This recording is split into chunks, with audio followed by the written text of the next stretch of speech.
case for us isn't one person. It could be a sexting ring. It could be a trafficking ring. It could be a child pornography studio.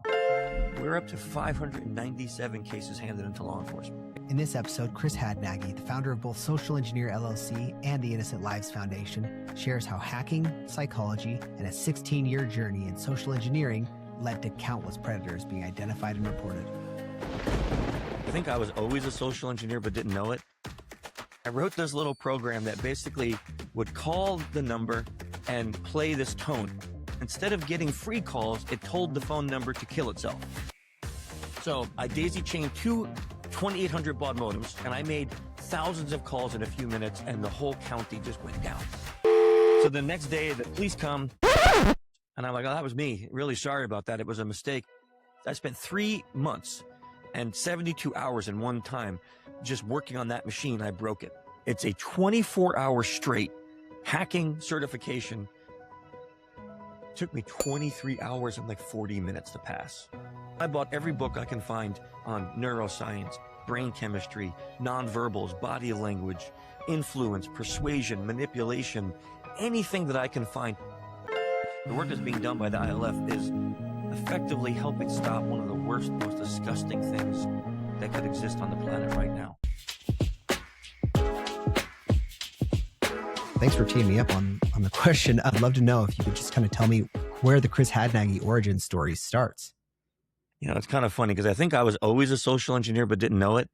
So from really early on, I was like, always wanted to have my own business. I remember being in high school and I was running a window cleaning business and I had adult men working for me, right? So they were like, I'd have, this tells you how old I am. I had a pager, if you can believe that. So I get pages from these guys and run to the payphone of my school, call them like, okay, your next job's over here. You got to go do this one. I was running a small business, you know, lost my shirt doing that because I really didn't know what I was doing. Then I talked my way into becoming a vice landlord for a 25-unit apartment complex at 17. The guy was just severely depressed and going through a divorce. And I walked in and he was like chain smoking and looked horrible. And I'm like, hey, man, you okay? He poured his life out to me. And I said, why don't you move back to Wisconsin? Go get your family back. He's like, what am I going to do with this? I'll run it for you. He's like, okay. 17 years old. I became a vice landlord for an apartment complex, which then 6 months later, he's like, hey, I don't want to come back. I want to sell it. And I'm like, I'll sell it for you. So I became like a real estate salesman all of a sudden. So then I graduated my last year of high school.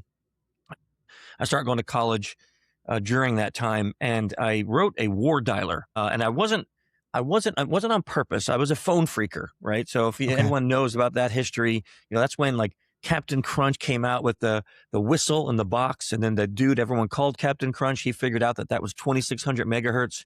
And that's the sound that a quarter makes when you put it in a payphone. So if you took that whistle to a payphone and you blew it, you got free phone calls, right? So all of a sudden computers come out and modems are there. And I'm like, I wonder if I can create the same tone using computers. So I wrote this program and I basically got every phone number in Sarasota County and put it in an Excel spreadsheet. Back then it was Lotus 123, a Lotus 123 spreadsheet.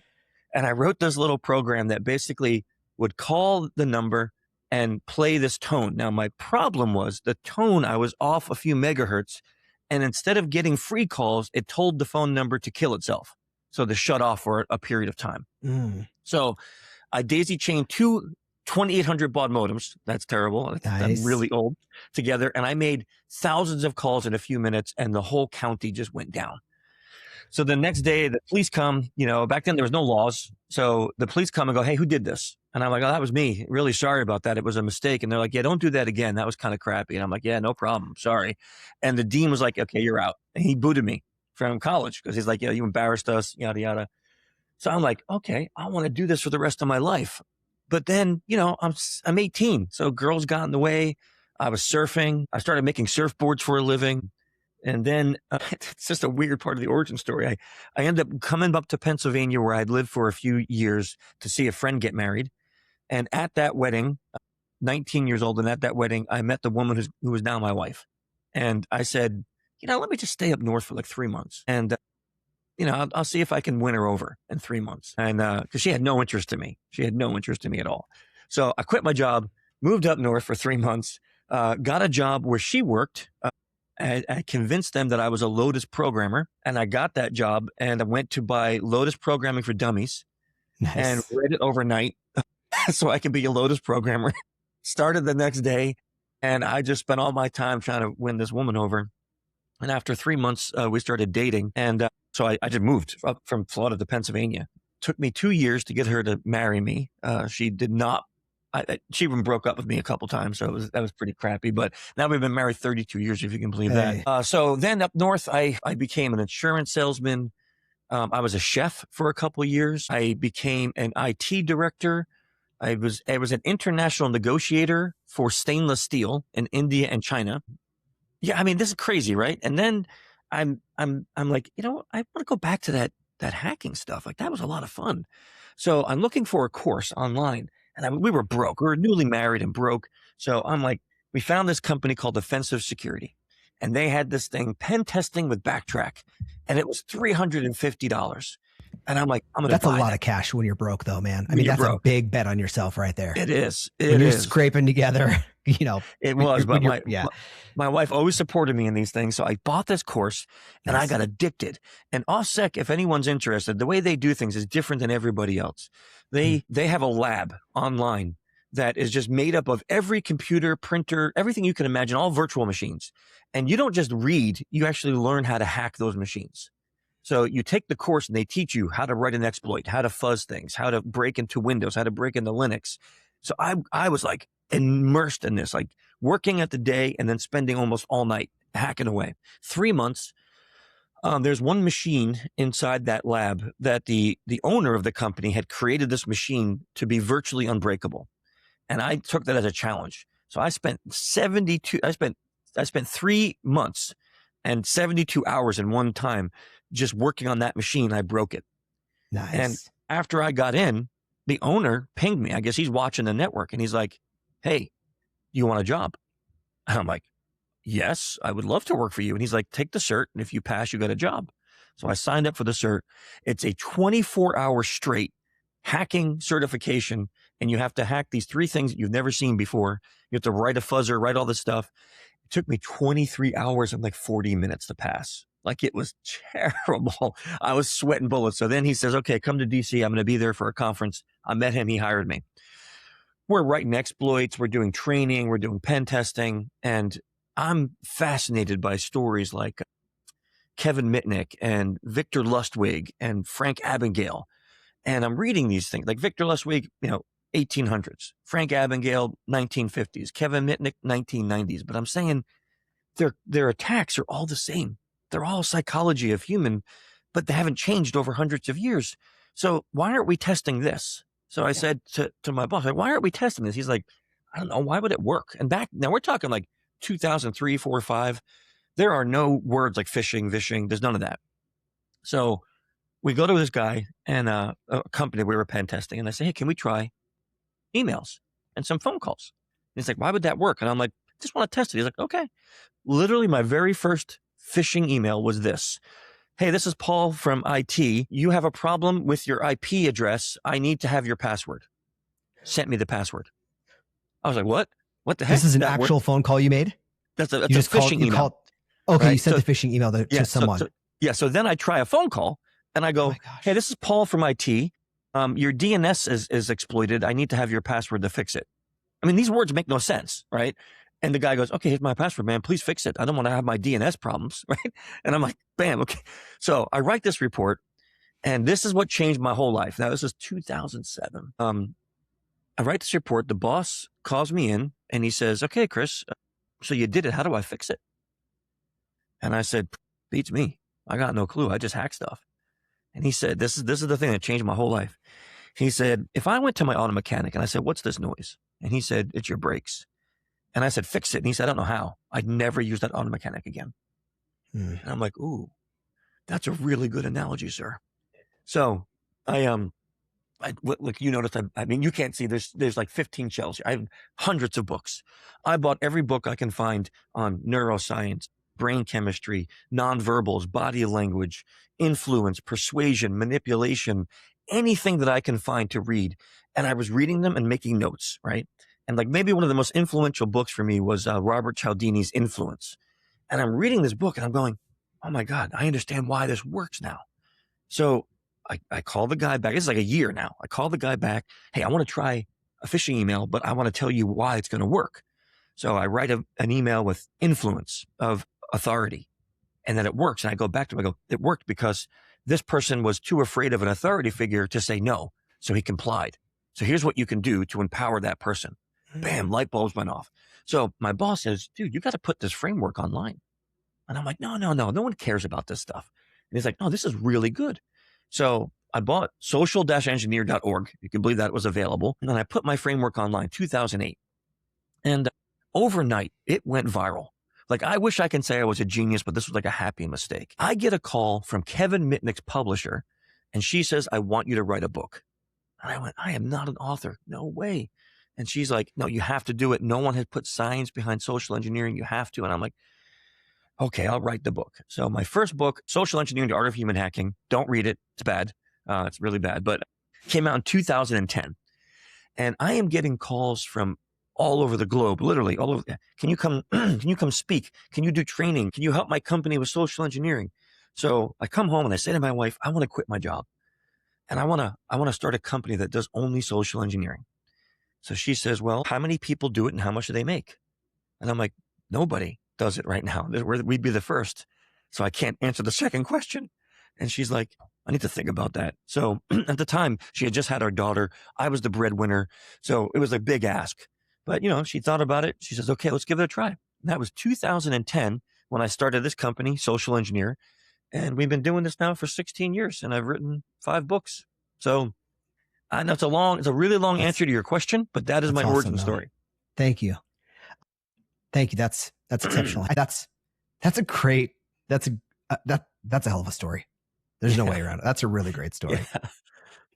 Goodness. So where do we start from there? Let me think. So, something I was looking at as I was researching, did I see that you wrote a version 2 of that book more recently? So my first book was The Art of Human Hacking. Then I wrote a book with one of my mentors, Dr. Paul Ekman. He recently passed, but he is like the grandfather of all nonverbal research in the world. And somehow I was lucky enough to convince him to co-author a book with me about how scammers and con men have used facial expressions and nonverbals to con people over the years. My third book, I wrote about phishing. I had a very early patent on phishing, and somebody tried to steal it. So I was like, hey, screw this. And I put the patent in the book, wrote the whole thing, and put it out for the world to have it for free. And then my fourth book was the rewrite of the first one. So it was called Social Engineering, the Science of Human Hacking. And then my fifth book, I kind of ventured out of InfoSec, and I went to leadership and communication. So I wrote this book, Human Hacking, Win Friends, Influence People, and Leave Them Feeling Better for Having Met You. And it's all about the skills that I learned in the 16 years of doing this that you can use in everyday communications, leadership, parenting, whatever you want, how these things actually can make you just a better person. I like that. Are they both for a similar audience, like kind of the everyday Joe, or is one of those more technical than the others? So the fourth one, Social Engineering, the Science of Human Hacking, that is for the InfoSec industry, people who want to do this for a living, who want to go and pen test people or be a social engineer. The fifth book is for everybody. It's anybody who wants to learn these skills for any purpose, hopefully not nefarious. That book is for them. Okay. I like that. I'll put the links to all those in. Thanks. Yeah, of course. I mean, it sounds really interesting. I was actually, anyway, I asked that question frankly, a little selfishly. I'm zero technical, but I was looking at your books as I started, and I was like, I'd like to read one of these. But I'm probably not going to read 5, but I would like to read one. And so, now I have my answer of which one would be the right one for me. Yeah, the fifth one would definitely be the right one, because the first one, again, is just too old. It's like 16 years old now. The second one is really only about nonverbals, and some of that science has changed. The third one really only applies if you're going to be running a corporate phishing program. Mm-hmm. The fourth one is the most technical for people in this industry, but the fifth one is broad for everybody. So I would just go with that one. I love it. What is it about? I feel like there's some irony in that you wrote a book on phishing and had a patent on it, and then someone tried to steal it. Were they still trying to steal the material or the patent, or both? Both? So I developed, one of my first jobs was for this company was I got hired by a really large organization to run their phishing program. And when they came to me, they said, look, we're very advanced. We do phishing every month, but we need to level it up. We need to figure out how to get people to report more. So my job was like literally to think about how can we do this to make it so people want to participate. So I had to create processes. I created a levelized phishing system that had 3 different levels of difficulty that people can graduate to, and a reward system for doing the right thing as opposed to a punishment system for doing the wrong thing. And in 3 years, they noticed a 76% reduction in malware on their network, actual malware, because people were now reporting the phish as opposed to clicking on it. So when that happened, I went, oh, I'm going to patent this. This is unbelievable. So I patented it. And at that time, phishing SaaSes were coming out. And one of the popular ones tried to build my patent into their SaaS. So I'm like, you know what? Okay, here you are, world. Now everyone can have it. So there it is. And I just put it out there because I was like, you know, if this helps even a little bit with the problem, I'm okay with that. And I put it out there for free. I might be making a jump here. Please correct me when I am. But it seems like we're seeing like just a little foreshadowing maybe of this idea that, hey, there's a greater problem out here, and there's a problem out here that's bigger than what I want, than just me. And, you know, we're going to share some information and do some things for the greater good, so to speak. I don't know if that's the right word, but I mean, you know, this, like, let's make believe every company that needs social engineering came to me. I couldn't handle all that work, right? I couldn't handle it. Like, it's impossible. I don't have enough people, time in the day. There's not enough people for me to hire quick enough to do that. So when I started this, I was literally the only one doing it. I created processes and services around it, and then trained people. So that way there is competition. Now, not everyone does it the same. You know, I would say my company has a very high level of ethics. Like, we don't use fear. We don't use anger. We don't use people's livelihood to force them into things. We don't use flirtation or sex. We don't use extortion. I know some of my competitors do. To me, my goal is to get your people so they want to learn. And it's like, if you came to me and you said, hey, Chris, I want to learn how to box, and I heard you know how to box. Can you teach me? And I went, sure. And bam, and I punch you right in the face. You're going to be like, I don't want to learn from you. Yeah. You're going to be like, you're a moron. Like, you just hit me, man. Right? So when a company comes and says, hey, I want you to teach my people how to recognize phishing, and you come out of the gate and just throat punch them, no one wants to learn from you. Yeah. And that's about your ego. That's about you needing to win, not educating the person. So when you do this in the right way, it is about the greater good. I want to teach people, because if I do it right for you, Jeff, you're going to go home and you're going to teach your kids, your wife, your partner, your grandma, your mom, dad. You're going to teach them all the things you just learned, because you're like, oh, this saved me. But if I humiliate you, you're not going to do a dang thing about that. You're not going to want to learn. So I find that we get more compliance when you treat people with dignity and respect, and when you really work hard to educate them. Wow. That's cool. I like that. Thank you. I fully agree with that approach, by the way. I mean, if you can do something with kindness and have, 100%. Why not? Right. So something I was thinking about is about the, back to your books for a minute. These books, they ultimately became, I think, somewhat of a fairly widespread framework for social engineering. I mean, it seems like, can you tell me a little bit about how that transition happened from, hey, I wrote a book, or 5 books even, to, hey, we're going to use this and we're going to start developing true, real standardized curriculum around it? Yeah. Like, this is almost crazy for me to say out loud, but my first book has sold over like 110,000 copies. That's amazing. That's ridiculous to me. Like, that's like, tech books just don't do that. Right. And it's because it built a framework for how to understand why these things work. Mm-hmm. And that was different. When everyone else was doing, and look, Kevin, before he passed, Kevin Mitnick was a great friend of mine. All his books were about what he did to end up in prison using this skill, and stories, right? Which are great, because that's what motivated me to learn. But Kevin was so good at social engineering that I don't think when I would sit with him and talk and be like, well, why did that work? He didn't understand the science behind it. It was just like nature for him. He didn't have to learn it. He just somehow knew it, right? He's just one of those natural people that could just do it without thinking. I had to learn these skills. So I wanted to be able to say, well, if I had to learn it, then other people are going to want to learn it. So it did. It became, that first book kind of created the framework. Then my focus on nonverbals really helped the industry to see why this was so important. And then the fourth book kind of solidified it within science. So yeah, it was an interesting thing for me, because I wish I could tell you I sat back like I was some kind of, business genius and I knew this was going to happen and I planned this all out. I was like just a lucky moron, that had a couple great slips and falls that turned into something great. So I don't know how it happened, but it did. And here we are today, right? Do you think there's something to that though? I mean, let me paraphrase I'm paraphrasing it a little bit. Like, you saw one step in front of you and you thought, yeah, this thing seems like the thing that I should do. And then you did it and you started getting a little momentum, and then just, continuing to take one step, another step, and just kind of go where you're getting some momentum. I mean, that's. Yeah. So I'm one of those guys that's like, I actually shouldn't be a CEO because I hate running a company, but I love to innovate. Right. So like one of my goals for the next couple of years is actually to replace myself as the CEO of my company. I love to create. I love to innovate. I love to, like, when we see a bad guy do something, I go, okay, how can we duplicate that with ethics so we can train people? I mean, there's nobody, and I know this sounds terribly arrogant, but there's no company on the planet right now that is doing the amount of vishing that we do. 2,500 calls, human to human calls a month.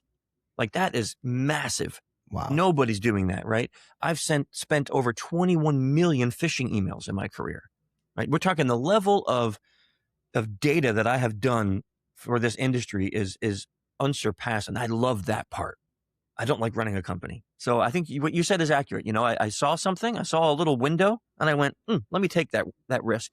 And then that paid off and I went, oh, another window? Well, let me take that. And now, here's this giant door of AI. And we got to run through that one too at this point, because that's the next biggest thing. So like I said, I didn't have a plan, but it did work out well. Yeah.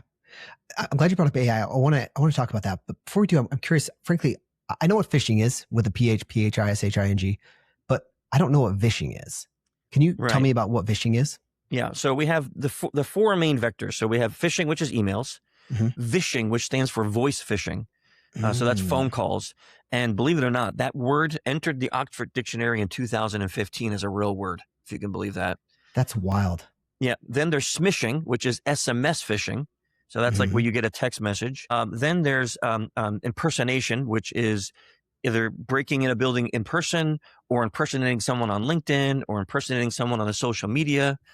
And then there's a new one, which, again, this is not me, but they came out, they're called quishing, which is QR phishing. So, interesting. Yeah. So there's the main vectors that are used in social engineering. I think everyone likes the ishing thing. So besides impersonation, it becomes ishing after it. That's super. Interesting. So with the QR phishing, so let me think through this. My mind's spinning for a second. So I'm thinking for, like, if I was looking at a phishing email, I kind of know the things to look for, right? You look for misspelling, logos that are slightly off, hover over the URL. But with a QR code, that's hard because for me, though, if I'm thinking about this now, if I see a QR code that I want to test, the only way I know how to test it is I'm just going to put my phone up to it. And by then it's basically too late. Like if I have a split second, I look at the URL that hovers over on my iPhone, like maybe I get lucky, but. So yes and no. So okay, yeah, tell me through it. A lot of QR phishing attacks require you to install an app. Like I'll give you one that happened right after COVID, right? So COVID came out and we got used to using QR codes for everything. There was no more, you weren't touching menus. You were doing it on your phone. So this attack happened in New York in the subway. Restaurants were starting to open and they were like, hey, check out our menu. We're open now. And someone put a hacked QR code over it. And it asked you to download the menu. And it was a program that you had to install. And that was the hack. But just scanning it didn't get them to enter your phone, right? You had to install something. Now, I'm not going to say there's never zero touch. There is. There's a bunch of zero touch exploits out there right now. Not many for iOS, some for Android, mostly Windows. But they do exist. So I'm not going to say it's impossible. I'm just going to say most of the time QR attacks want you to install something, and that gives them access to your phone. Okay.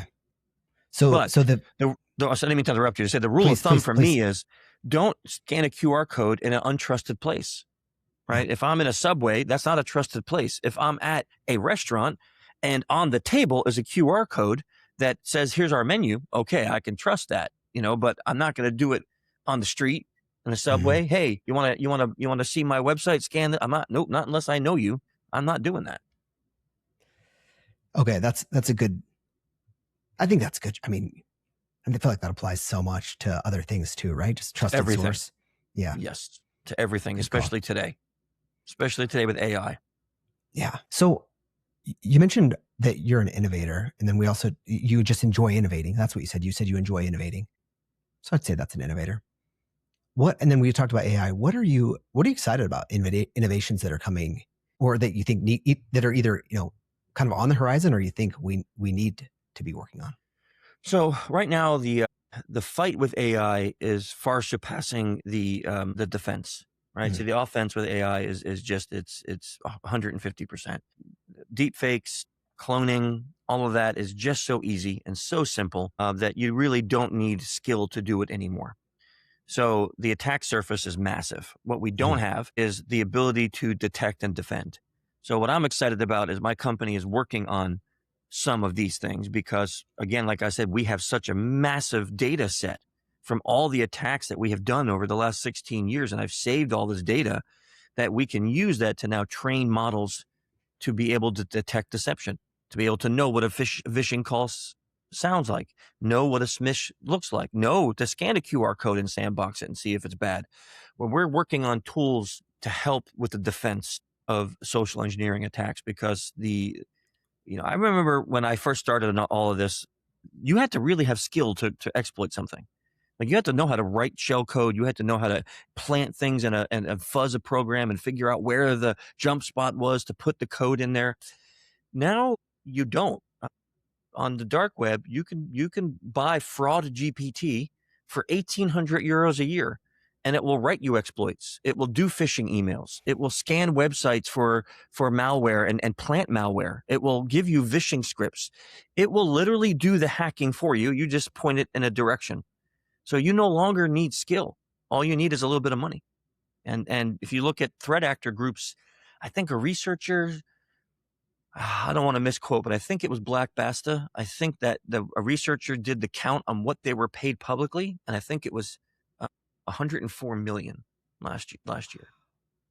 So this is a group of, young guys and gals around the world that now have hundreds of millions of dollars to do whatever they want, buy whatever tools they want. It's literally unstoppable, Wow. Yeah. So with all these tools, and it's, the ability for hackers, for, non-ethical hackers to try to exploit people, I mean, almost without limitations of scale, just only defined by money from what it sounds like. I mean, yeah. How do people keep themselves safe online? Yeah, so this is kind of like what we were saying before. The new rule has to be verify everything. Everything, right? So like, I'll give you an example. Right now, there's a scam going around called the kidnapping scam.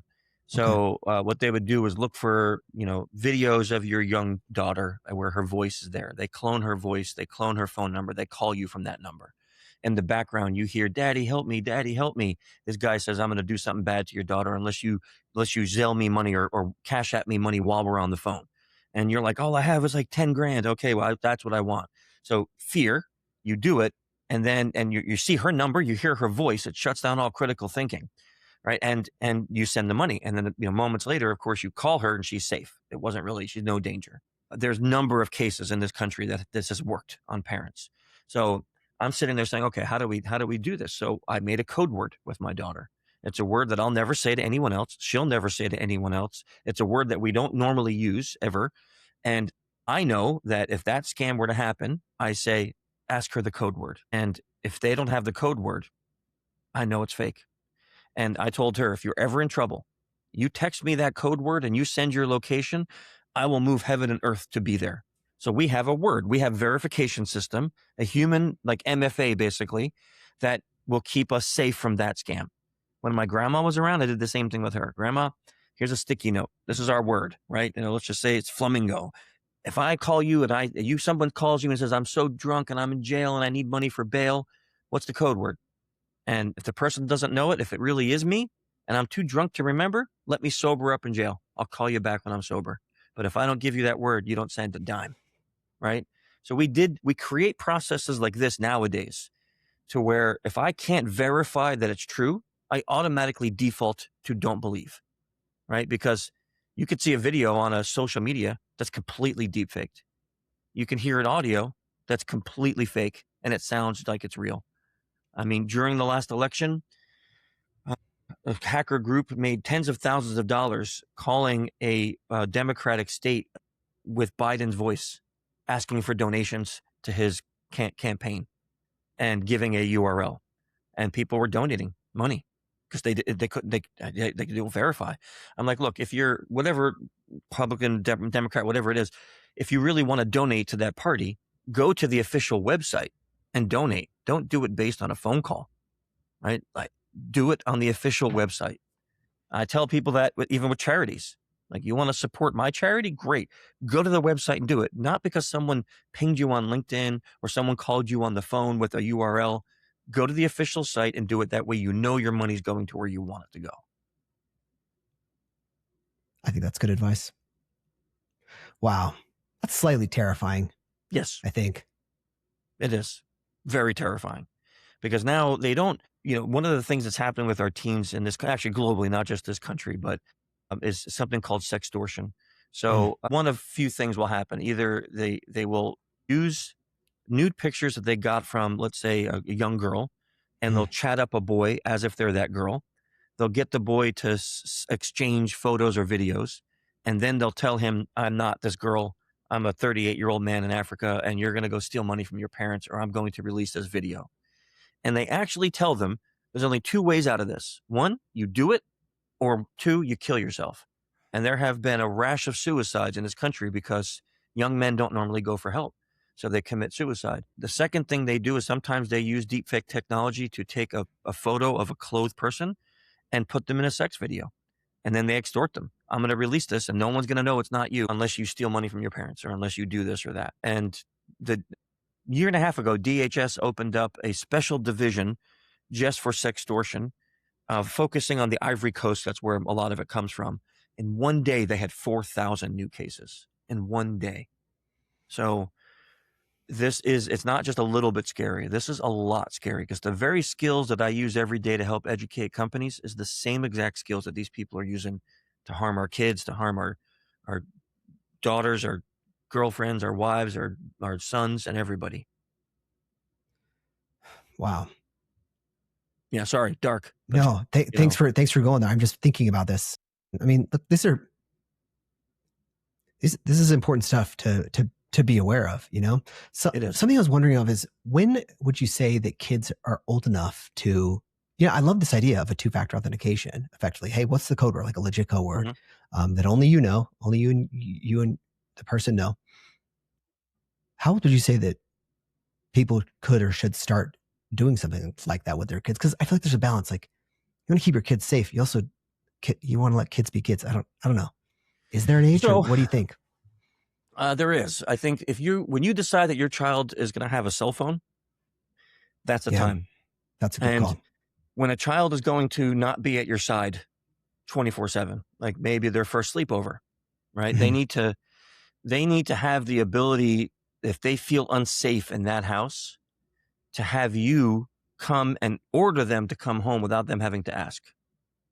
Right. So we would have the same thing with my daughter. If you're at this house and the dad there makes you feel unsafe, you text me the word, I will call that house and go, hey, my daughter's in trouble. I need her to come home right now. I'm coming to pick her up. Tell her to pack her crap. Now she's not the one to blame. Right. So the dad doesn't know that she reported anything, and I'm at that house and I'm picking her up. Right. You have to, these kind of conversations, like, you don't need to sit your 5-year-old down and tell her the thing I just said. Right. You don't have to, but kids at appropriate ages need to know. Right now, the average age, if you can believe this, for a child first seeing pornography is 8. 8. And also the first time they try marijuana is 8. So if you think that your 7 or 8-year-olds are too young to have this conversation, it's not, because most 8-year-olds have a cell phone.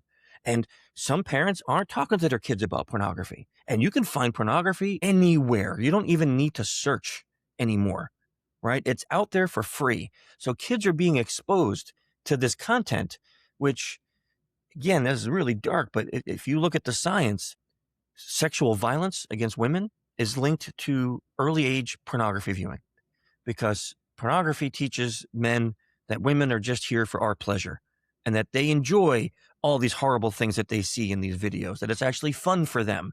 And boys that grow up on that think, well, this is what women want. So they treat women like objects.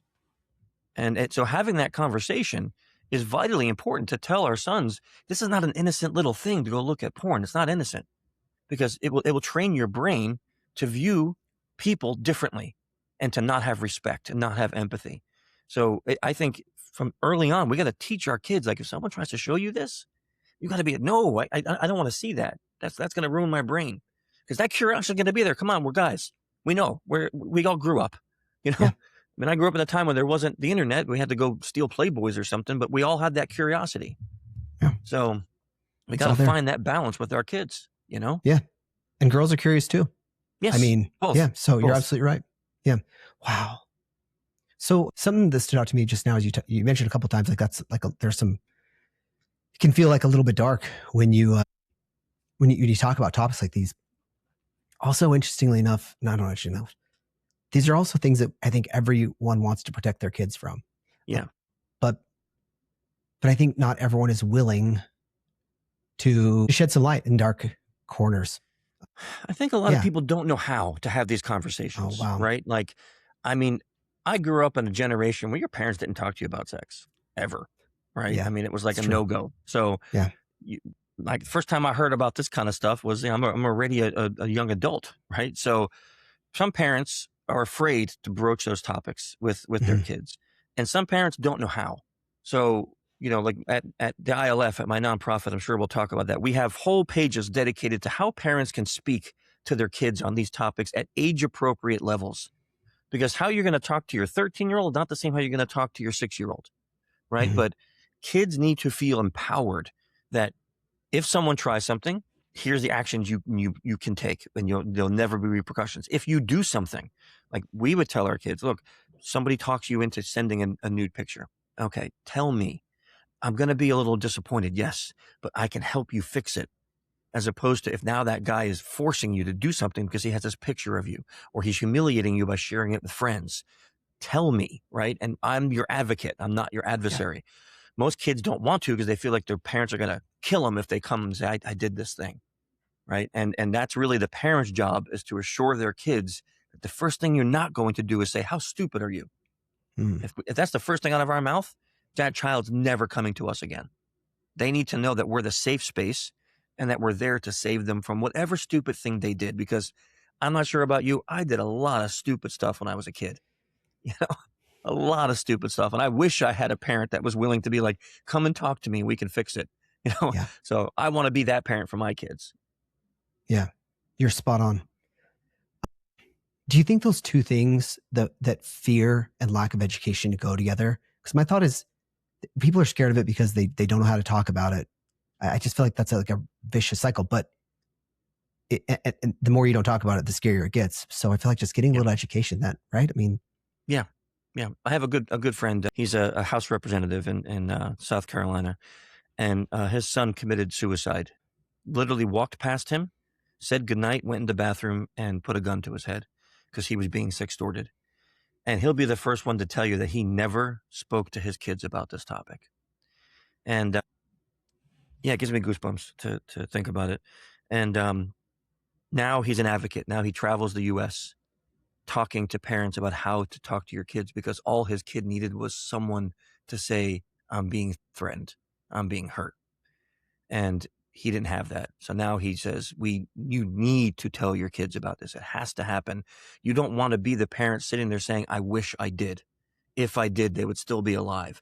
You don't want to be that parent. So you want to have that conversation early on. Yeah. And I like the idea of having, so do you think the timeline for those conversations, does it go along with what you're saying around, the code word, or maybe by the time you get a phone or, external communication when they're not going to be around, or does it start earlier? So for I don't know if this is a steadfast rule, but for our family, as soon as my daughter got her first piece of tech that wasn't owned by me, like, not that I didn't own it, but it was going to be hers, like her iPad. Sure. She had her first iPad. That's when we sat her down and said, I didn't have to scare her to death. I'm like, hey, if somebody ever pings you on this pad that you don't know, or that asks you to go into a chat, and you don't know who they are, just tell me. I just want to know. I just want to know who you're chatting with. That's it. And I didn't have to tell her all the gory details. And then it happened one day. A guy called her on Skype, and he was unclothed. And she came running to me, and she's like, Dad, this guy. And I went off on this guy, found out who he was, where he lived, his address, everything. And, he wasn't a very happy man after that. But at that point, now I had to sit her down and say, okay, man, now let's talk about why that happened. And now the conversation had to go a little deeper because now she was exposed to it. So you have to figure out, like, where are your kids in the entertainment world? What do they do? How advanced are they? Some kids are not. I have a friend that his young son is on the spectrum, and he has no interest in girls that way. No interest in sex at all, right, at this point. So why sit him down and talk to him about all of that? It's not, you're just going to gross him out and scare him. You might make him curious, right? You don't need to. So you look at your child, where are they in the advancement? And that's when you decide, how far do I want to take it? Because it's not a one size fits all for every parent and every child. Yeah. I like it. I think what I'm hearing you say is the key goes back to what you're saying about having the relationship so where they're not going to, they know that you're not going to be upset with them if they come to you, which means that you got to just know your kids, which comes down to spending time with them and hearing them and just really getting to know them. And that's before something happens, right? I mean, having that conversation with my daughter where I would say, look, let's say you're at a party and you drink something, you take something that I wouldn't like. Yeah. But now you're inhibited and people at that party are getting a little rambunctious. You're feeling unsafe. Call me. I will come pick you up. We won't even talk about it. We won't talk about it. We'll get you home, get you safe, getting you sobered up, whatever. We'll have a conversation when you're ready. But your safety is more important than my disappointment, right? So it was all about, my messaging to her was, your safety is more important than anything else. So just don't take a dumb action because you think I'm going to be mad. Let me be your advocate and let me be your safeguard. That's my job in this world, right? And now she's grown up and married. I said that will never stop, stop. If her husband's amazing, I love the guy, but let's say he turned bad one day. I want you to use that code word. I'll come over and kick the crap out of him, right? But like that should never stop. I want her, when I'm 90, and I want her to still feel like I'm your safeguard. I'm here for you. Yeah. That line, your safety is more important than my disappointment. I think that sums it. I mean, that's so good. That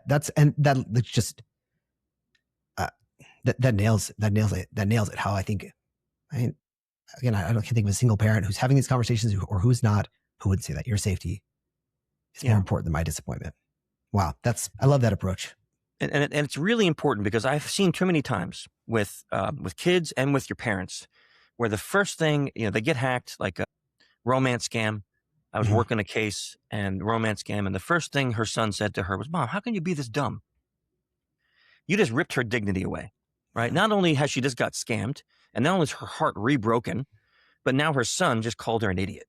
Yeah. So you might think it, right? You might think it. I remember one time I got into an argument with my daughter. She did something that really wasn't smart. And I'm like, I'm going to walk away because I'm getting angry and I don't want to say or do something. So when I calm down, we're going to talk again.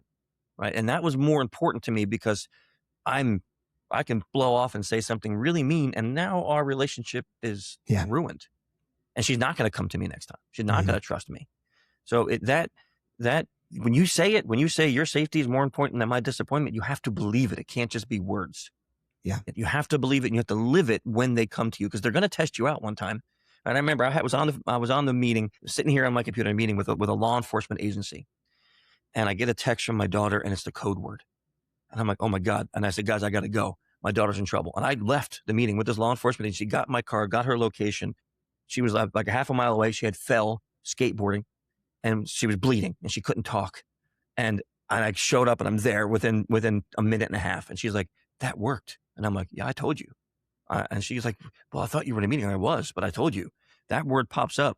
There's nothing. There's no work that will exist that is more important than that.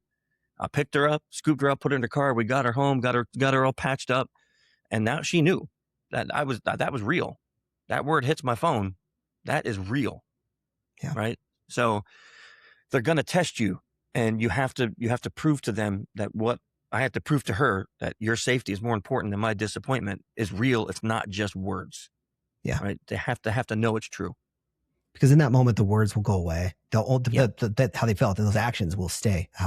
So how, this idea of something you mentioned just now was about how when you were in a moment and you felt yourself you felt yourself getting frustrated. You're like, I'm just going to walk away. I need to walk away, give myself some space. Like that's a skill, I think, to be able to do that. To I have not always been good at that. I will tell you, I'm not always good at that. Sometimes my emotions get the best of me, but when I can, you're right, it is a skill, because it could save a situation.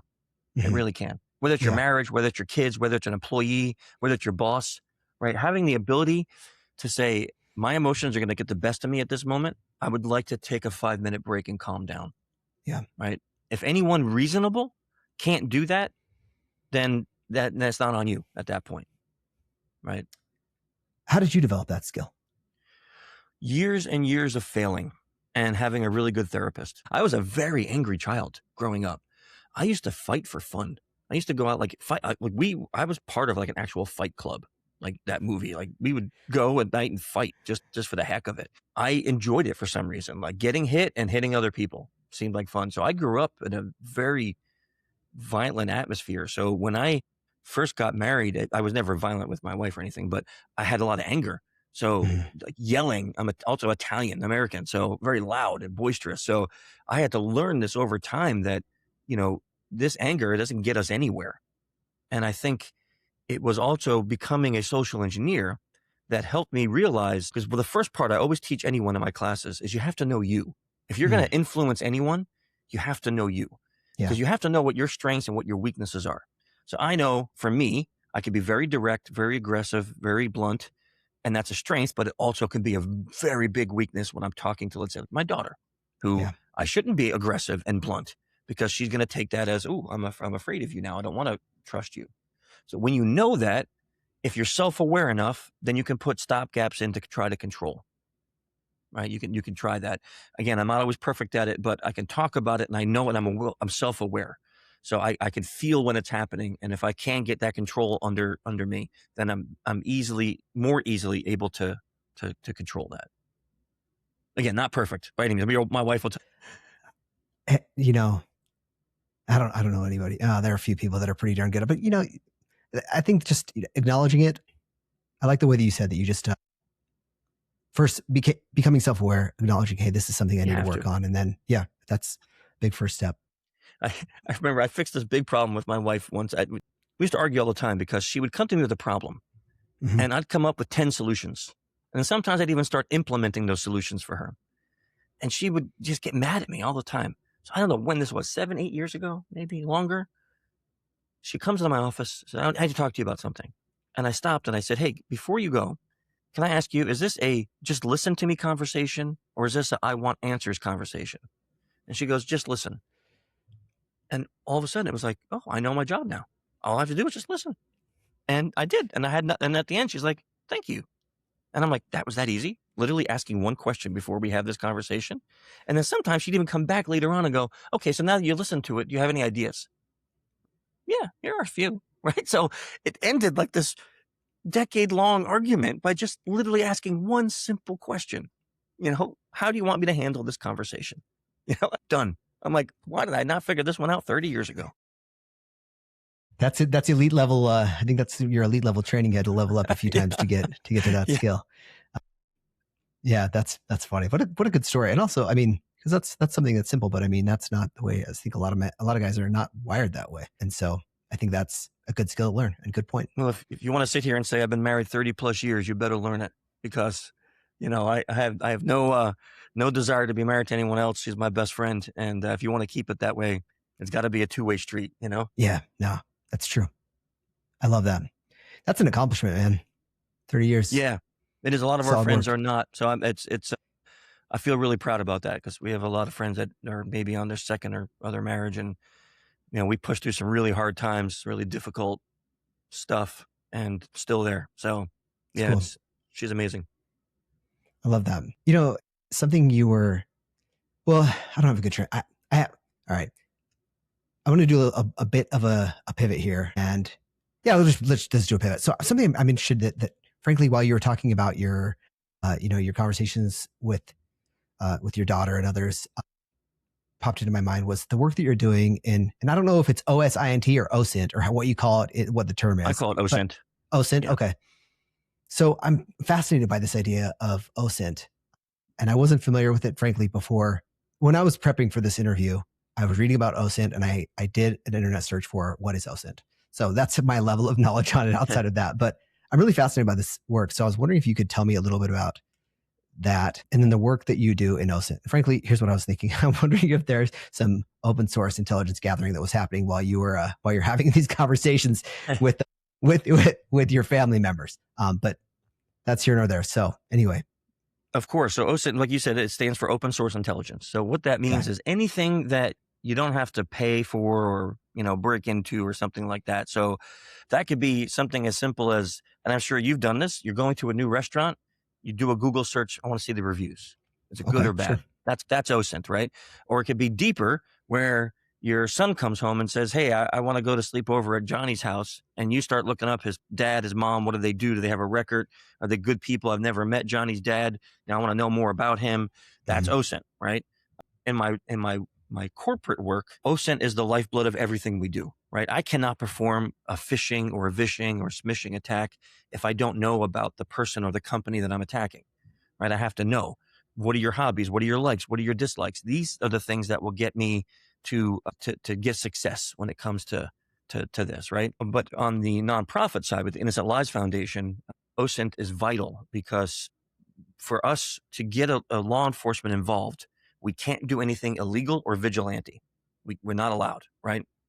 So we have to be able to give them a report that shows them how they can duplicate every step that we took legally to prove that Fluffy Bunny is John Smith, right? They have to be able to do that. They have to be able to make those connections to get a warrant. And that, so OSINT is vital for everything I do in my life, really. And then, like you said, with family, OSINT can even be when you're observing, watching someone's nonverbals, right? I said something and did it irritate you? Did it make you happy? Did it make you angry? Those kinds of things. That's OSINT. I'm taking open source intelligence and saying, oh, I said something that wasn't really good. So I need to back that up, or I need to step back from that, right? All of that observational skills is OSINT. Okay. Thank you for that breakdown. So something else I was reading about was that I read that your firm does something that a lot of other security firms can't. That I'm just going to read what I read, that you're hiring actors, psychologists, and OSINT researchers to physically break into buildings and run live campaigns against real employees. Is this true? Like, is this some work that you guys do? Yeah, I broke into 3 banks in Jamaica. I broke into lots of armed places here in America. We break into government facilities, banks, healthcare. Yeah, we get paid because a lot of times companies or government organizations want to know 2 things. One, is their security doing their job for daytime? At nighttime, is their perimeter secure enough to keep bad people out? And what are the protocols if someone gets caught? They want to know these 3 things. So you can't let someone internal do it because everyone knows them. So you have to hire external people. So we get paid to go and in the daytime come up with a pretext, what we call like an act. What am I? I'm the pest control guy. So you got to let me in because I'm the pest control guy. And then at nighttime, can I crawl over a fence? Is there a gate that's left open? Can I bypass that camera? Is this a security alarm on? Can I infiltrate the server room without anyone stopping me? So these questions get answered by actually testing it. If you think about it, it's kind of like you go to a doctor and you say, I don't know if something's wrong, but I need you to do some tests. And he does an X-ray, MRI, takes a blood test, and he comes back and he's like, okay, here's what's good, here's what's bad. So this is like a physical test for the company instead of the body, where we do all these little probes and pokes, and then we come back and we say, okay, here's where you're strong, here's where you're weak, here's what you need to do to fix it. That's fascinating. Yeah, if you ever told me if you told young me that this is something I'd be doing now, I'd be like, you're nuts. No way. That's how people get shot and dead. Yeah. Has there ever been a time when, I mean, I don't know, like the level of security of these places, but like if you're in a more secure facility, has there ever been a time when, let me ask the question this way. Have you ever, has there ever been an exercise that you've gone all the way through, broken in, done all your stuff, and then left, and then no one's ever no security, or do you usually get, okay. Yeah. Really? Yeah. No. Yeah. So I would say the majority of the jobs we get in and don't get caught. But I did have this one job that this location, everybody that is security there is ex-SOCOM military, and they're all armed with AR-15s. So we were like, okay, we got to be really careful here, right? And we had called ahead, acted like we were reporters from a local newspaper, and we were coming out to take some pictures of a groundbreaking ceremony. So they put our names on the list, and we had a name of a local newspaper. So now we're in the office getting badges. We're like, this is good. We're in. We're good. Couldn't make this crap up. One of the guards behind the counter is the cousin of the chief editor at the newspaper we claim to be from. So he texts her like, hey, this is cool. Your reporters are here. And she's like, what reporters? And he snaps a picture of us, which we didn't know. She goes, I have no clue who those people are. Next thing you know, we're slammed on the ground. We're being cuffed. There's AR-15s. And I'm like, whoa, everybody calm down. I have a letter in my pocket. So we always get a get out of jail free letter, right? And tells them that what we're doing is an exercise. But yeah, that moment was like, you're nervous because you're just hoping that they're the kind of people that will cuff you and shoot later as opposed to shoot first. But yeah, that was fun. I mean, and shout out to that. Like that's ultimately what you want from your front desk guys, right? You want your front desk folks to be like, oh, that guy looks just a little bit familiar, and use all the tools that you have. I mean, that's exceptional. Yeah. But terrifying. Yes. In the moment, for sure.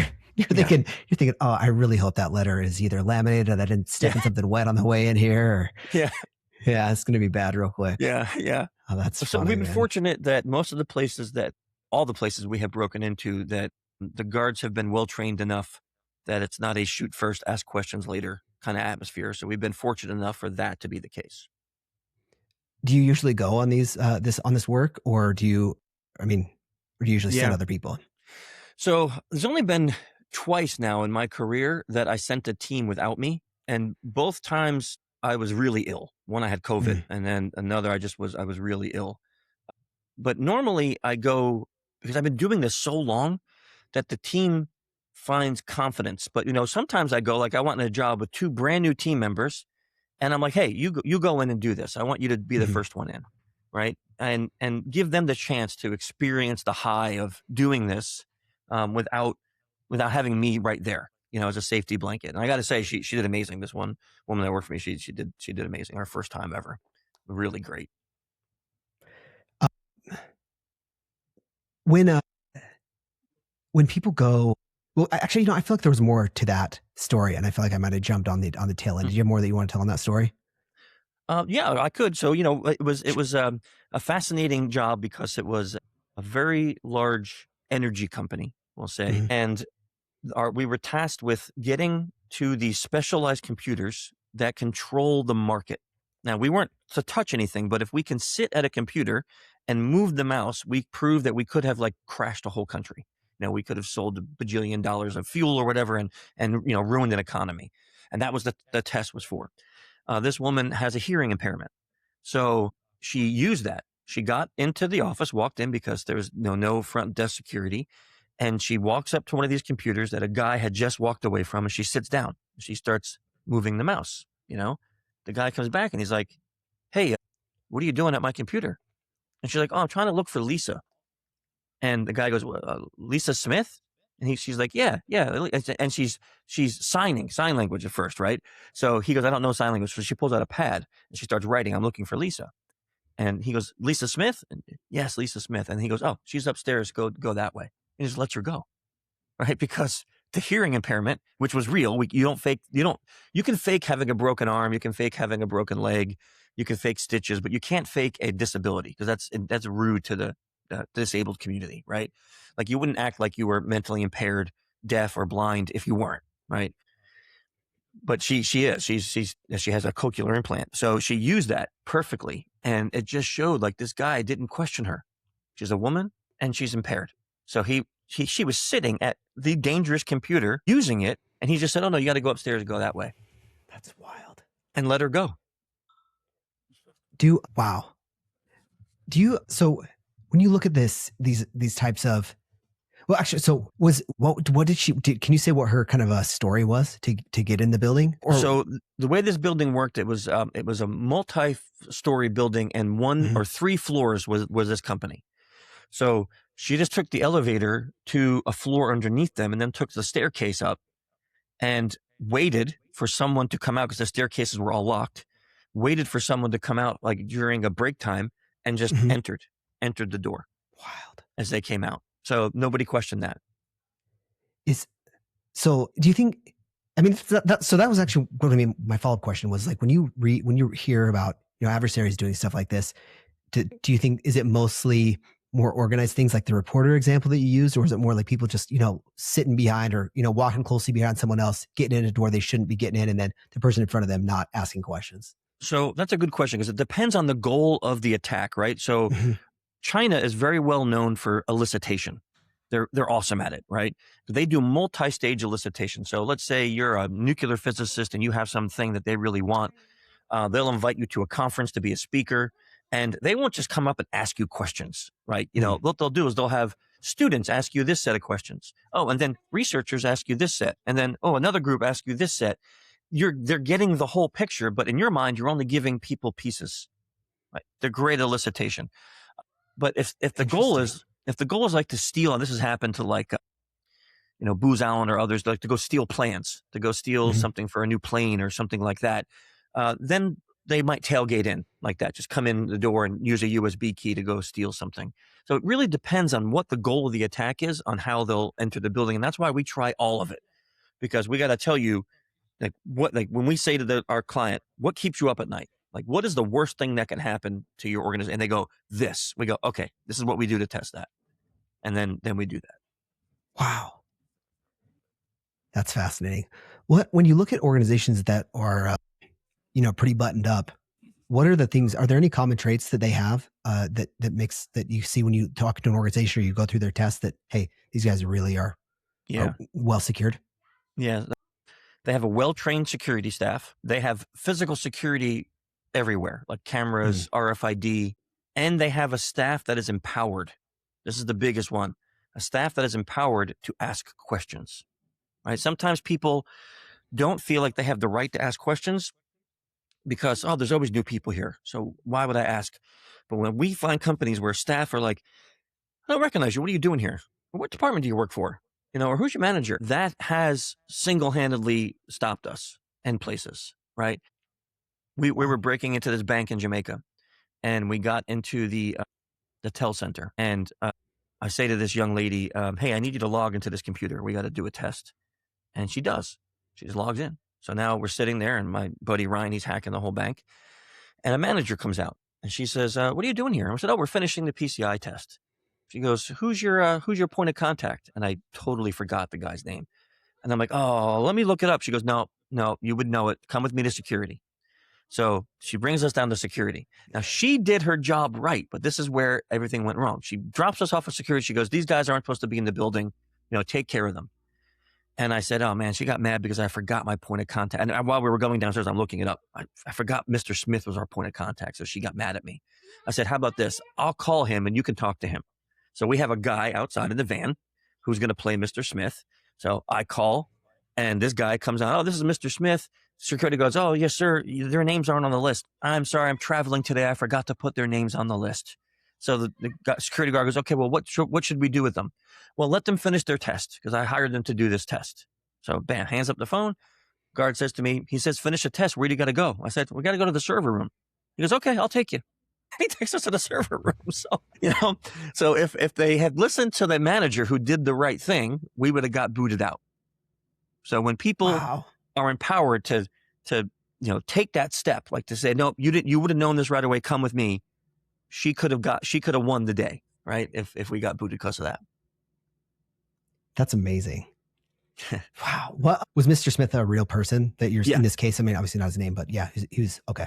He was a real person at the bank, but we had someone impersonating him. Yeah. Okay.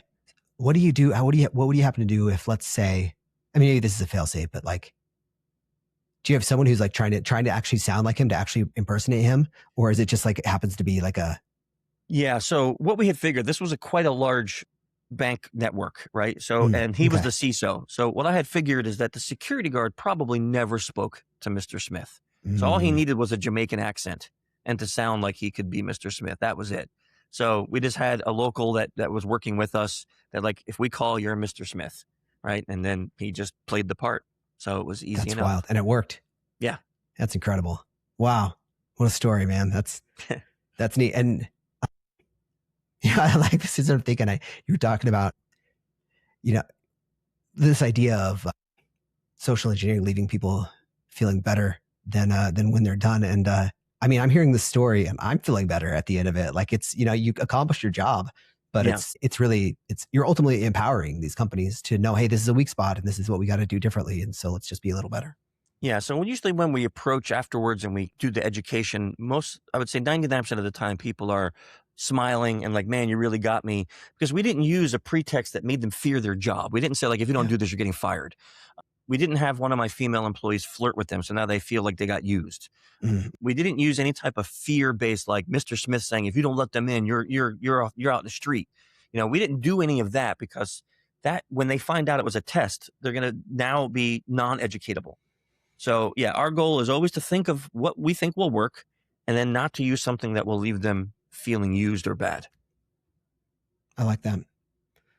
So just to keep with the theme of what the origin story is with the ILF, and then also what the overlap is with that and your work with social engineering. So probably about 10 or 11 years ago, maybe a little longer, I was doing a test for my corporate company with a client. And without going into all the details, we found a guy using his work computer to go on the dark web and trade videos that he had made of himself molesting little kids in the Philippines. And we set up a sting operation with federal law enforcement, and he got arrested, and he'll be in prison for 150 years. And that felt really good. It felt like, I remember the first time that happened, I said, I didn't know that my skills can actually do anything. Like, I'm just the guy that hacks stuff. I didn't know I can use this, right? So I go to my lawyer and I say, I want to do more of this. And he goes, go volunteer somewhere. So I did. I went and volunteered at a couple of places, and it wasn't as satisfying. They weren't doing the same work. So I came back and I said, Tim, listen, I really want to make a nonprofit that hunts the predators. And he goes, okay, you got 3 problems. Problem number 1, even though you're a good guy, you cannot look at child abuse material because it's a federal crime. So you can't have it, you can't possess it, you can't download it, you can't see it. Okay. Problem number 2 is you can't be a vigilante. I did not know this, but Chris Hansen, like 82% of his cases got kicked out of court. Because if you do vigilante crap and you do one thing wrong, scumbag lawyer can get your case kicked, right? And number 3, if you do all this and no law enforcement will work with you, you're wasting your time and money. So I said, okay. So problem 1, I went with a buddy named Ryan, and I said, okay, we need to figure this problem out. So we got onto a VDI, virtual desktop environment, and we took a Windows VM and we altered it. You know, we didn't do anything illegal, but we altered it. So no cache. It doesn't save any cache at all. We built a tool that blurs all images and videos. We have it completely burnable. So if anything bad happens, this VM can just be burnt in smoke. It's not on anybody's computer. Non-attributable. So they're not linked to a person. They're linked to an agent number. So problem 1 solved. Problem 2, I hired a board. I had a board made of all these different people that we came up with our pillars. Our pillars are rules, that those pillars meant that we couldn't be vigilantes, that we were going to never educate predators, that we were going to always stay ethical and above board. So we had these rules. And then number 3 was the hardest. Every law enforcement I went to, they were like, no, we're not interested. We're not interested.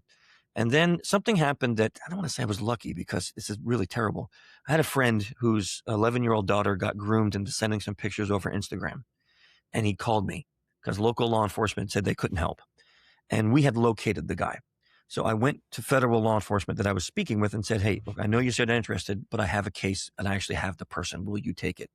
And they took it, and they were so impressed with the report, and they went and got the guy. They're like, if this is the kind of work you do, okay, we'll work with you.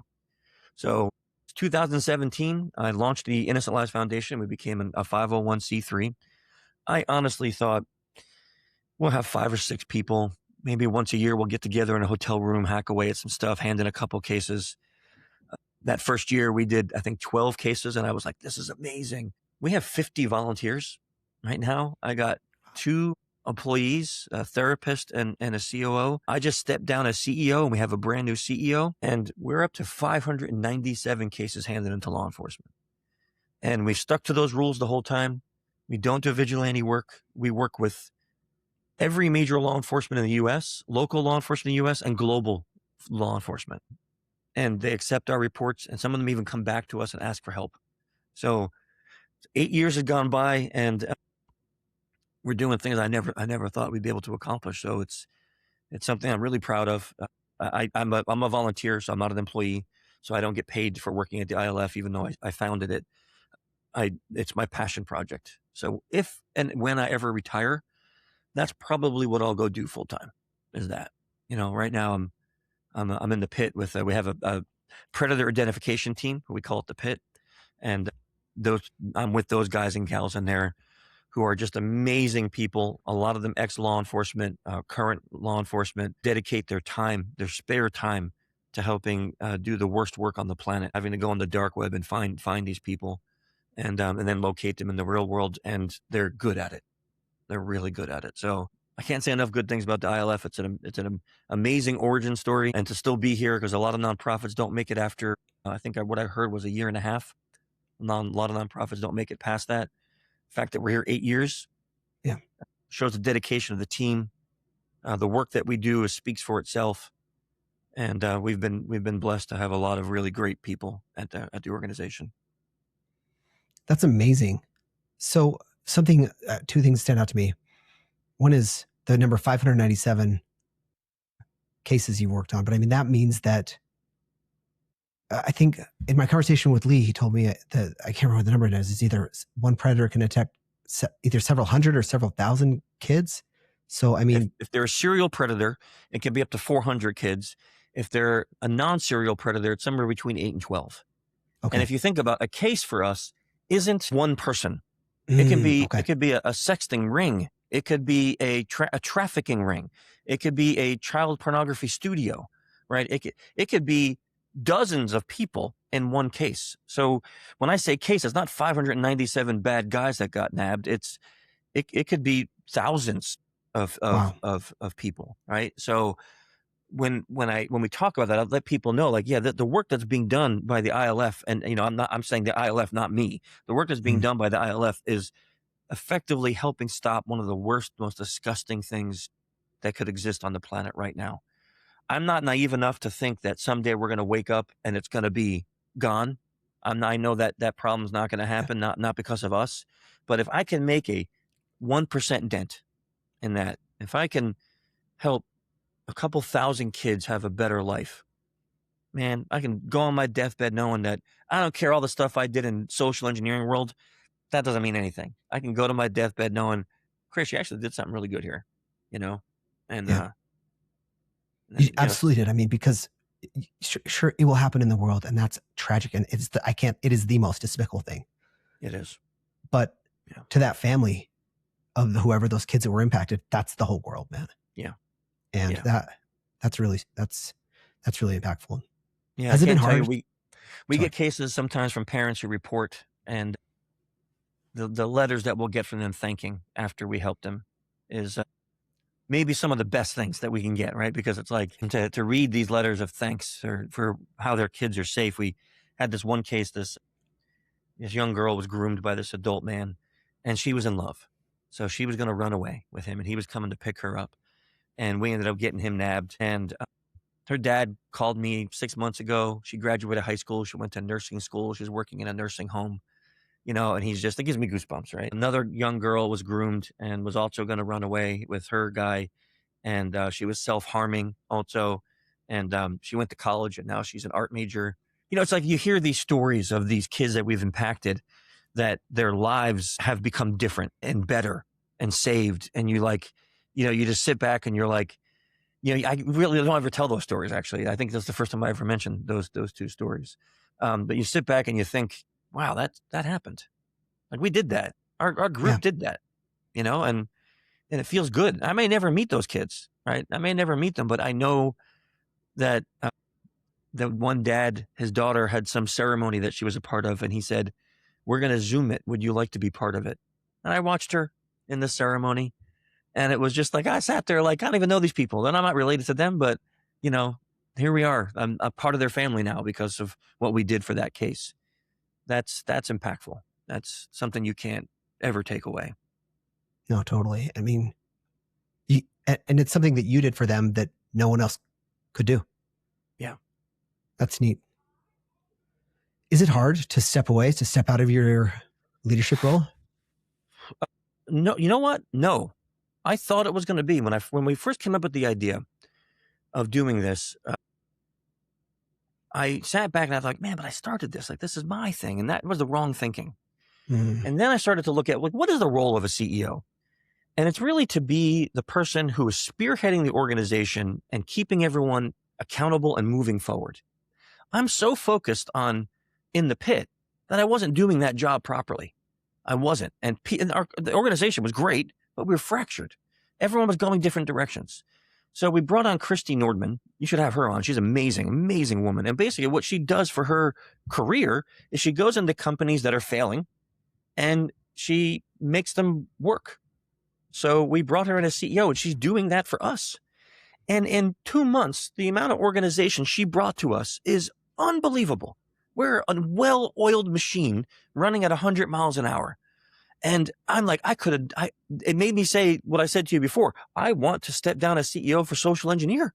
I don't want to be CEO anymore. I see the effect on ILF, and I'm like, this is amazing. And I get to do what I love. I don't have to focus on that crap. I get to do catching the bad guys, and that's what I love. And if I could do that as Social Engineer and be like, I want to be an innovator, you go run the thing, I'd be so happy. You know, the difference is ILF's a volunteer organization, so you have to pay someone to do that for Social Engineer. But that's my goal. That's my goal, because I thought it was going to be hard, but I see the effect, and it's truly remarkable, the difference in the organization. That's amazing. I'll reach out to her. Something you mentioned on your volunteer staff is that I think you said you have a psychologist or a social worker that works with you. Is that right? Yeah. Is that? So we hired a therapist because thank you. That's the word. Yeah. That was one of my first hires, because when I was starting this, I had a conversation with NCMEC, which is the National Center for Missing and Exploited Children. Mm-hmm. And I called in and asked for a meeting with their psychologists. And I said, look, here's my idea. Here's what I'm going to start doing. Can you give me some pointers? And they said, mandate therapy. And I said, okay. And she said, the stuff that you're going to get involved in, even though you're not going to see it, is so horrific that the human mind, unless it's perverted, wasn't meant to read these things. So you want mentally healthy people. So I said, okay, well, mandate therapy. But then it came to me, well, what if someone is poor and they don't have money for therapy? Am I going to pay for their therapy? I'm like, oh, what if that's 20 people? I can't afford that, right? So I said, well, let's hire a therapist, and she can be the wellness director for everyone that's here. So we hired a therapist. At first, we had a group of therapists that she was also on the board, and then her therapist came at a very reduced rate. When COVID happened, she said, I can't volunteer anymore. There's so many people that need help. We have to go do this full time. And then we hired Erin Maloney, and she has been literally a blessing. She's unbelievable. She is like a ray of sunshine in the darkest part of the world. She's the most positive, happy, wonderful, beautiful person on the planet. She can smile through the ugliest things on earth. And she takes care of our people, makes sure that they're well and that they have someone to talk to about the burden in their life of doing this.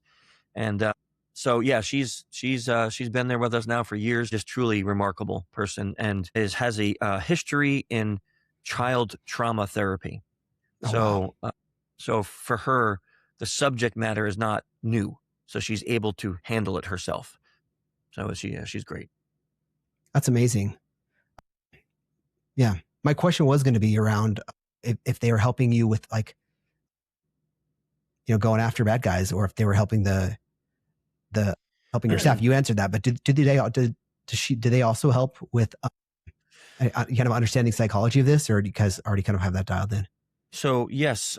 So she doesn't ever help us with the dark web stuff, but when we get a report from a parent or a caregiver, and I'm going to go to that meeting, she's always with me in that meeting for multiple reasons. Because I would say 95% of the time, it's women who are reporting. So I don't want to be in that meeting alone with a woman who's either been abused or her kids are abused, because I'm not saying that anyone would do anything, but nowadays and the culture we're in, all someone Sure. needs to say is, well, Chris asked me for a nude picture or something, and my Yeah. life. So I always have her there. Plus, she's very good. Erin's very good at reading the person. Is this real trauma? Are you just an angry divorcee?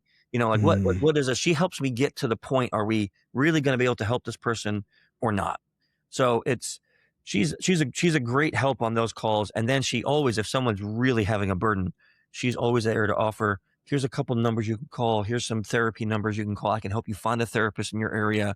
She's very good at giving that advice to the parent to get them help in the local area they are. So having her on those calls is necessary.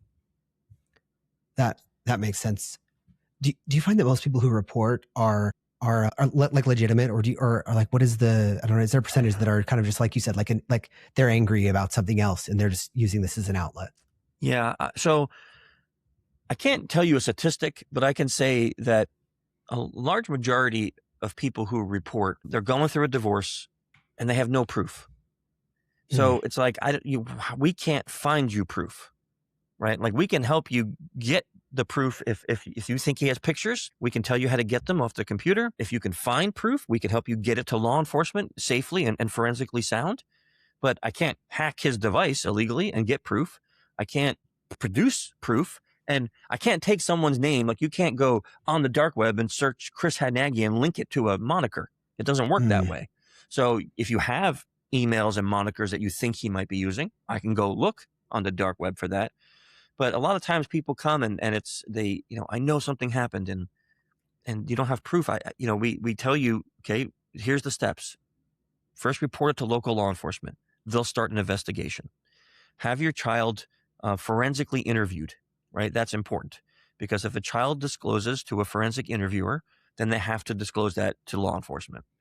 But if the child sounds groomed, like you said, say that daddy did this, and there's no sign of that trauma, then no, and we'll tell them, like, we don't, no blame. Like, we don't try to say you should have done this, but like, if this happens again, you need to get your child to a doctor seconds after, because they can document and they're mandatory reporters, right? So when a parent comes to me and they say they did all those things, then I'm like, okay, let's help, because that, they wouldn't have went through all that if they were just looking to wreck this guy's life. But sometimes we'll even go as far as, like, let's just do a little digging in the guy. See, does he have a record?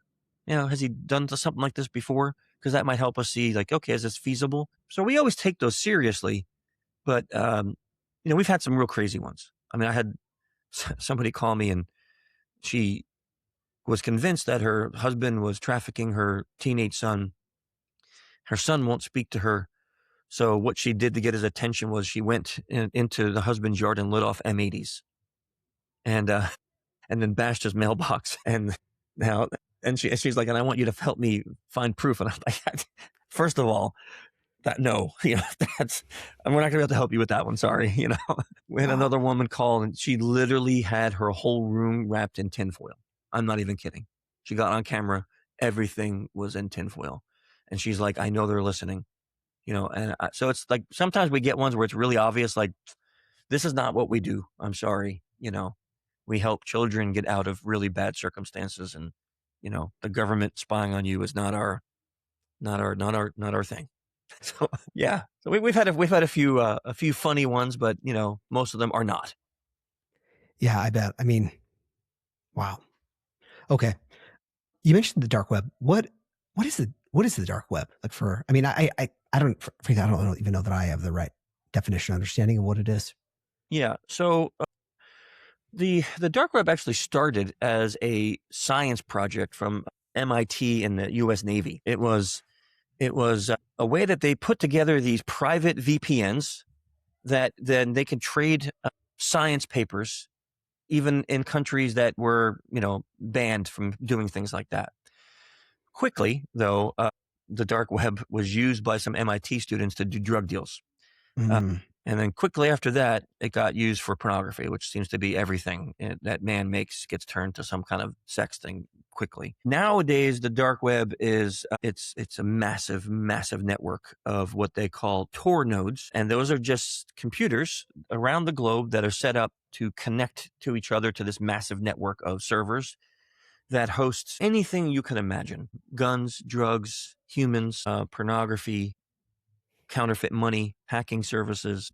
There's, I would argue, besides whistleblowing websites, there's really not much good on there that I can think of. It's really not what it was created for is not its intended purpose at this point in time. So it's where, because, and they have some validity to this, that there's a higher range of anonymity on the dark web, that people, that you're not tied to an IP address. Like if you're sitting at home and you commit a crime, and let's say you hack into a bank and the bank says, here's the IP address, they can trace that back to you. But if you're on the dark web, they can't trace that back, because when you touch a Tor node, your connection breaks into like maybe 15, 20, 80 different Tor nodes, and it's broken up. So you kind of go out like this and then come back together. You are not attributable to one node, right? So now there's ways around that, but that's the reason why all this illegality exists on the dark web, is because there's a higher level of anonymity and much harder to catch somebody than there is on the open web. Thank you for explaining it to me like that. Have you read the book The Anxious Generation by Jonathan Haidt? No, I haven't. No. It's fascinating. It's aligned. It's aligned to what your work. The general idea is this. He's like, apologies, Jonathan Haidt, if you hear this and I'm butchering the synopsis, but the general idea is we worry so much about kids' physical safety and not enough about their safety online. He's like, we worry about them getting kidnapped at the park, which is, hey, let's be aware of that. But then we give them a device and expose them to all the potential. We open a window to a lot of really potentially, we raise their exposure infinitely. And anyway, book is phenomenal. Yeah, I definitely recommend it.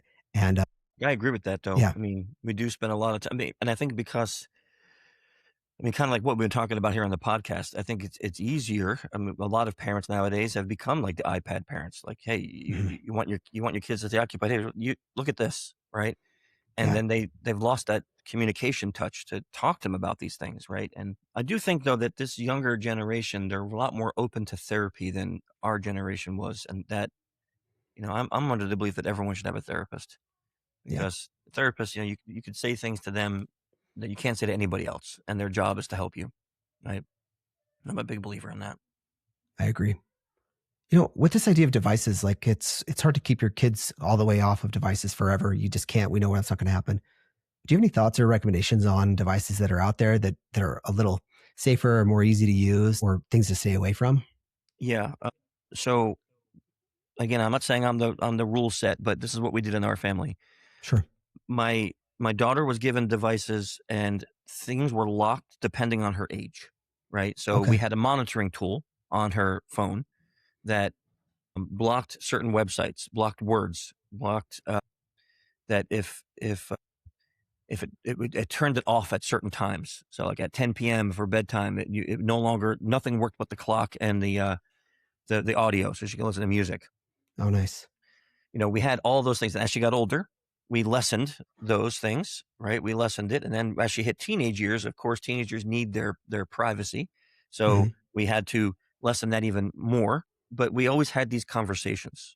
So that way we felt that we weren't just giving her let's look at this analogy. No parent in their right mind, when their child turns 16, would say, here's the keys, go figure out how to drive. We just wouldn't do it. They'd be dead and they'd kill other people. But yet we're okay with giving them a phone at 9 with no guardrails. Yeah. Right? And that phone is way more dangerous than a car. Way more dangerous, right? So when we want our kids to drive, we take them out, we give them a parking lot, we make them drive slow. We might hire someone to train them how to drive. They got to do hundreds of hours behind the wheel before they have to have a permit for a year before they even are allowed to drive without you. And yet, here's a phone. Be safe. The training process should be similar. And parents hear that and like, how the heck do I do that? And I'll tell you, I did this with my daughter where I wanted to know what she knew. So I would say, "Hey, Maya, I heard Instagram has this new thing called DMs. What does that mean?" "Oh, direct message." I'm like, "How do you do it?" She'd come over. "Dad, you're so old." She would show me. Great. Now I know. She knows, right? And then I would say, "So what would you use a DM for?" "Oh, if you want to like talk to one of your friends and don't want it to be public." I'm like, "Oh, okay, right." I would always ask her things. "Hey, have you heard of this app called Snapchat?" She's like, "Oh yeah, everyone uses it." I'm like, "Is it good? Like, what? I don't know what's up with this, right?" And then she'd be like, "Well, and then I'm going to look into it." And I'd look into it and ask her questions. "So what is this for your eyes only thing? Like, do you have that?" And she's like, "No, I don't use that." "Oh, okay. Well, can I see?" I'm curious because it's like weird. "Show it to me. I don't have Snapchat, show me." And I'd have her show me. I had her educate me on the apps. And that kept her also telling me what she knew and what she was using and let me have more knowledge than the average parent on these things. So I love that approach of it goes back to what, this is a theme now from hearing what you're saying. Focus on the relationship, yeah, really make sure that's strong, and then use the relationship to help keep your kids safe, keeping it strong as well. yeah. I And love that. look, every parent's going to mess it up. I mean, I can tell you a million things I did both for my son when he was young and my daughter that, are embarrassingly stupid. So I don't want to make it sound like I'm this like grandiose, awesome parent that never made mistakes. That is definitely not true. And if either of my kids listen to that, I hope they appreciate me saying that. I know that, but in the recent years, we've been able to self-reflect and really work on ourselves, my wife and I, and just really be able to hone these things in, because the relationship building never stops with your kids. It never Yeah. stops. And Yeah. my son is in his 30s and my daughter's in her 20s, and they're going to go through problems still. And I want them both to feel that they can come to us with that problem, and we're going to listen, and we might disagree completely. We might not agree with the path you're deciding to take, but I'm going to listen. And if you want, I'm going to give you my 2 cents. And if you don't, then I'll still listen and just hear you out. But that's all I want from them, You have a unique, sure, nobody's perfect, but you have a unique perspective here in that, you're a parent and also you're focused on helping kids. What are some things that you wish parents knew about helping keep their kids safe that we haven't talked about already? Yeah. So the first big one that we already did talk about is having those conversations with them. Like, you have to do that. Yeah. Second is being aware of what's happening to our kids out there. Like you were shocked when you hear like the average age of seeing pornography is 8 years old. Most parents don't know that. So they're like, no, that's not true. But yes, it's true, because one of their friends at school has a phone and looked up the word boobs and showed everyone in class because it was funny. And now they might not be looking at it in a lustful way, but they're looking at it and they're seeing it. And when it starts that young, and the way, the reason pornography becomes addictive is it's like you could be with the same man or woman 30 years and never get bored. Why? Because there's this thing called oxytocin. So you have this building trust relationship that only is released with the physical touch or the person that you love with. You don't get that from a picture. So when you watch porn, you have dopamine. And the next time, that's kind of like the first time you rode a roller coaster. That roller coaster probably doesn't get you the same thrill anymore because it's old, it's boring. That's my first one. So when you watch porn, your brain dopamine, and now I need something different for that same dopamine and different. And what they found in studies is that most of the time, people who are into child pornography are porn addicts, because what has happened is I'm not saying every porn addict becomes a child abuser, right? I'm not saying that correlation is not there, but they started off looking at what you could call normal porn, of such a thing. And then they had to get into more hardcore porn, and then gangs, and then orgies, and then bestiality, animals. And animal and child porn seem to be very linked together.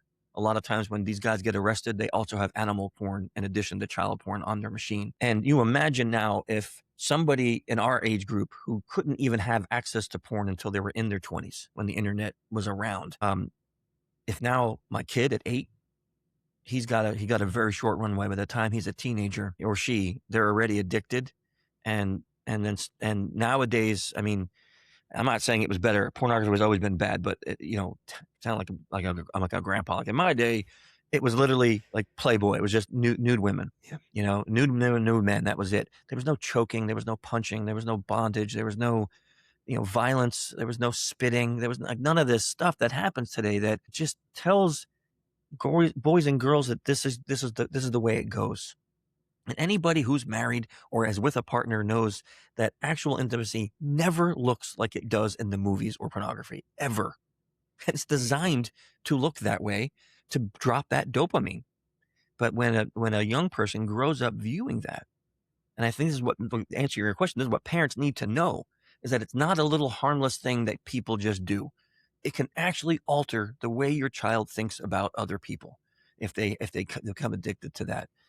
It is really not great. I worked a case literally. Sadly, the father had to report his own son. He became a porn addict and he got into child porn and he was downloading it and they caught him. And they called me and I'm like, it's a mandatory report state, man. If you don't do it and he gets caught, you're going to jail too. Like, you know, you got to make your choice. But I tell parents a story to be like, talk to your kids, monitor your kids, have these conversations with them because you don't want it to be that decision that you have to make, that father had to make. That should never be a decision a parent has to make. Right? So I know that's a long answer, but I think those are the things parents need to know, like having those conversations, what's going on with them out there, monitoring their devices, and know who are their friends. Like when I was young, if you want to go sleep over, it was like, well, I need to know who their parents are. But now you can look on their phone. I have 1,000 friends. Do you know all those people? Do you know who they are? Like you just accept anyone who says friend me? Like, do you really know 1,000 people? Do you really know 10,000 people? Are all those people safe? Right? I would tell my kids, like, look, it's okay to have Instagram, but why does it have to be public? Like our private lives shouldn't be public. So just let your friends and family join. The people that you know in real life could see your Instagram. And then my daughter became a photographer and a makeup artist. So now she's like, I want a public one, but for my art. Great. That makes sense. My business has a public one. I don't put my family and my vacations on that one, right? That stays private. So the world doesn't need to know what you're doing every second of every day. They don't need to know what you're eating this moment. They don't need to know when you're going to the bathroom. They don't need to know things, right? But this world is like, when I was young, if I went in and read my sister's diary, my dad beat me up, right? Nowadays, their diaries are out there for everyone to see. And if you don't press like, they think you're a bad person. You know, that you have to like it. It's just a different world, and parents need to understand what the pressure our kids are under. When I was their age, bad news, I maybe heard it on the news. You heard of something bad happening overseas. You might the TV shut off at 11 p.m. There was no more news. Now, in the palm of their hand, they can see beheadings in the Middle East. They can see fires raging and people dying. They can see people being shot in other countries. They can watch wars happening in real time. You want to talk about the generation of anxiety? Holy crap. Why? I mean, they're seeing the most horrific things 24/7. And now you add the AI generation into that. I know why my kids are anxious. I mean, they turn it on and all they see is a steady 24/7 stream of bad news. Parents need to understand that our kids are under pressure that we were never under. We were never under that kind of pressure. Wow, it's true. Yeah. And they are under pressure, and we, you know, there's going to have to be, I think, some upskilling by the parents here to try to figure that out, because we weren't raised with those skills, and so we're gonna have to figure this out. We do desperately. We do desperately, because it's a scary world, and it's getting scarier. You know, my daughter comes to me and she's like, "Can you believe what's happening with all these people getting arrested and deported?" And you know, for her, it's like, what if one of my friends? What are we gonna do if one of my friends gets deported? I'm like, there's nothing we can do. Like there's nothing. We're powerless. There's nothing that we can do. So they're seeing this, and they're feeling, for the first time, at least in this country, I know other countries have experienced this, they're feeling this whole sense of injustice and powerlessness that is adding to their anxiety. So people are looking for outlets, which is, you know, I think I saw the lawsuit that Meta just lost, the lawsuit about creating addictive algorithms. And I'm so happy to see that, because their escape becomes social media. And I think I read that doom scrolling, a lot of these people, these younger people, they admit some 7-8 hours a day on social media. Can you imagine? I can't imagine doing anything but work or sleep that much in one day. But it's so, again, we really have to end on something positive. Okay. So we're going to go to positive in a second, because Right. I don't want people listening to this being like, everything bad, but so let's talk about something positive for a second. Okay. The Innocent Lives Foundation has put out a ton of education for parents to help learn about these things and learn how to talk to their kids. There's videos on there. There's whole frameworks on how to have these conversations with your children. So I think for any parent that is sitting here going, I don't know what I'm going to do, just go to the website and reach out. Every week we have something called a fireside chat, where one of our volunteers interviews somebody that comes on and talks about some of these things and how to talk to your kids. Be a part of that. Come on. It's on Twitch. It's on Twitch. So you can come into that channel. You can ask questions, right? So if you're a parent and you're just come on that and ask us questions. Every year we hold ILF Fest online. You could be a part of that. Come and ask questions, right? If you're really lost, email us. Say, hey, I heard this episode and I don't know what to do. We will reach out to you and we will help, right? That is our whole mission. If parents are doing their job, we can see a great reduction in children being exploited. So thank you. That's great. There's your positive point. It is positive, because look, the thing is hard things are going to happen. People are going to deal with these problems, but the good news is they're not alone. There are resources out there. There are people and teams that want to help and can help. And even if you don't want to, even if you're not ready, you don't want to, you just, like you said, don't know where to start. Like, I feel like that's so empowering to people, just to be like, hey, I can get educated, make a plan, start with one thing, and then go from there. I think I think to your point, that's a great takeaway and a great way to end this podcast. This is, Chris, this has been awesome. I really enjoyed this. I feel like I learned a ton, and I know that people are gonna really, really get some value out of this. So I super appreciate it. Thank you. This has been great. Great conversation. I really appreciate it. My pleasure, man. Thanks so much.